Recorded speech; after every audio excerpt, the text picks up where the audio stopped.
क्या द्वारका सच में समुद्र में समा गई थी या ये सिर्फ एक पौराणिक कथा है? क्या आधुनिक विज्ञान और पुरातत्वविदों ने इसके अस्तित्व के प्रमाण खोजे हैं?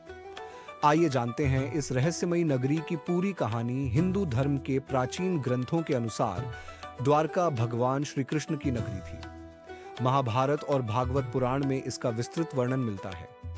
कहा जाता है कि श्री कृष्ण ने मथुरा छोड़कर समुद्र के किनारे एक भव्य नगर बसाया था, जिसे विश्वकर्मा ने स्वर्ग की तरह डिजाइन किया था। यह नगर सोने, चांदी और अनमोल रत्नों से सजा हुआ था और इसे स्वर्ण नगरी भी कहा जाता था। लेकिन महाभारत के युद्ध के बाद जब यादवों के बीच आपसी कलह बढ़ी, तो श्री कृष्ण ने पृथ्वी से विदा लेने का निर्णय लिया। जैसे ही श्री कृष्ण ने अपना देह त्यागा, वैसे ही एक भयानक जल प्रलय आया और उनकी प्रिय नगरी द्वारका समुद्र में समा गई। लंबे समय तक द्वारका को सिर्फ एक धार्मिक और पौराणिक कहानी माना जाता था, लेकिन 20वीं सदी में हुए वैज्ञानिक शोधों और समुद्री पुरातत्व खोजों ने इस रहस्य से पर्दा उठाना शुरू किया।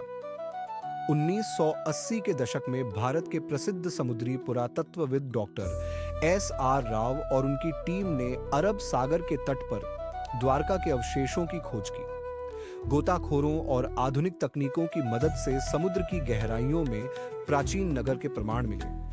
पत्थरों से बने विशाल द्वार और दीवारें, सिंधु घाटी सभ्यता जैसी संरचनाएं, संपूर्ण नगर का लेआउट और योजनाबद्ध सड़कें, ताम्र और कांस्य से बने औजार और मूर्तियां। यह खोज इस बात का प्रमाण देती है कि कभी यहाँ एक उन्नत और समृद्ध सभ्यता थी, जो संभवतः समुद्र में डूब गई।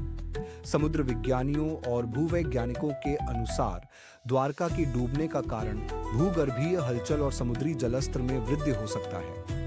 हजारों साल पहले जलवायु परिवर्तन और भूकंपों के कारण समुद्र का जलस्तर बढ़ा और इसने द्वारका जैसे तटीय नगरों को निगल लिया। कुछ वैज्ञानिकों का मानना है कि यही जल प्रलय रामायण में वर्णित प्रलय से भी जुड़ा हो सकता है। क्या द्वारका दोबारा खोजी जा सकती है? आज भी भारत सरकार और पुरातत्व विभाग द्वारका के रहस्य को उजागर करने के लिए शोध कर रहे हैं। नई तकनीकों जैसे सोनार स्कैनिंग और अंडर वाटर रोबोट्स से खोज जारी है। यदि द्वारका के और प्रमाण मिलते हैं, तो यह दुनिया की सबसे पुरानी डूबी हुई नगरी साबित हो सकती है। क्या द्वारका सच में डूबी थी? इतिहास, विज्ञान और पौराणिक कथाओं को मिलाकर देखें तो इस बात की पूरी संभावना है कि द्वारका सच में अस्तित्व में थी और प्राकृतिक आपदा के कारण समुद्र में समा गई। आज भी गुजरात के द्वारका शहर में भगवान कृष्ण के मंदिर और कई प्राचीन स्थल इस कथा को जीवंत बनाते हैं। तो क्या आपको लगता है कि श्री कृष्ण की नगरी सच में समुद्र में समा गई थी, या यह सिर्फ एक मिथक है?